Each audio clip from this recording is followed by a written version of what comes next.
انسان کی فطرت ہے بدلنا، لیکن دیر سے بدلنا۔ انسان کی فطرت کوئی نہیں بدل سکتا، یہ صرف روح بدلتا ہے۔ انسان کی فطرت میں اس کی خودگری اور بہتی ہوئی ندی دونوں ہیں۔ کم ظرف لوگ وقت افینی کے دوست نہیں ہوتے، بلکہ وقت کے دشمن ہوتے ہیں۔ کم ظرف لوگ بے قدر کے کرندے ہوتے ہیں، نہ کہ عطا کے قابل۔ کم ظرف لوگ کا دل سام کی طرح ہوتا ہے، جو پھولے بغیر کاٹتے ہیں۔ انسان کی اوقات اس کی نیت اور تواضع میں پیدا ہوتی ہے، نہ کہ طاقت یا غرور کی حکمیت کے ذریعے۔ انسان کی فطرت نہیں بدلتی، صرف تشکیلات تبدیل ہوتی ہیں۔ انسان کی فطرت میں اس کی اصل پہچان چھپی ہوتی ہے۔ انسان کی فطرت میں اس کی محبت اور نفرت دونوں ہیں۔ انسان کی فطرت اپنے ہمدردی کی عمق پر مشتمل ہوتی ہے۔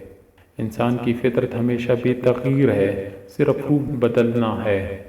انسان فطرت میں اس کی ثقافت چھپی ہوتی ہے، جیسے گلاب کی خوشبو سونگھنے میں چھپی ہوتی ہے۔ انسان کی فطرت میں کوئی تبدیلی نہیں، صرف عزائم میں تبدیلی ہوتی ہے۔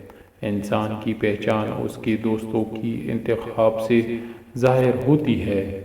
انسانی فطرت کے پیچھے کیمیائی طاقت موجود ہوتی ہے، جو عجائب کاریاں کر سکتی ہیں۔ انسان کی فطرت خود بخودی اور خلاقیت کے بحرانی بندشوں سے نہیں روکی جا سکتی۔ انسان کی پہچان اس کے غضب کے موقع پر ہوتی ہے، نہ کہ خوشی کے وقت۔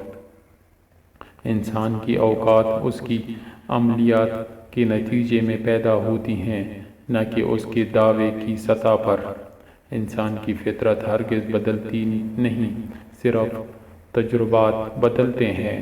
انسان کی فطرت میں اس کی طاقت ہے، مگر اس کی کمزوری بھی۔ انسانی فطرت کی چمک ہر کونے میں پھولتا ہے، بشارتوں کی روشنی کو ہر طرف پھیلاتا ہے۔ انسان کی اوقات اس کی وفا، اخلاق اور اعتماد کے حصول سے ظاہر ہوتی ہے، نہ کہ دعوے کی باتوں سے۔ انسان کی اوقات اس کی معاملات کی انصافیت اور مہانت کے بادلوں کے سائے سے ہوتی ہے، نہ کہ شان و شوکت کے چمکنے سے۔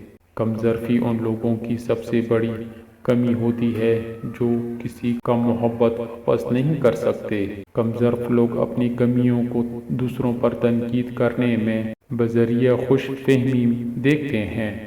انسان کی پہچان اس کے کاموں میں چھپی ہوتی ہے، نہ کہ اس کے الفاظ میں۔ انسان کی پہچان عزم و ارادے سے ظاہر ہوتی ہے، نہ کہ دعوے کی سطح پر۔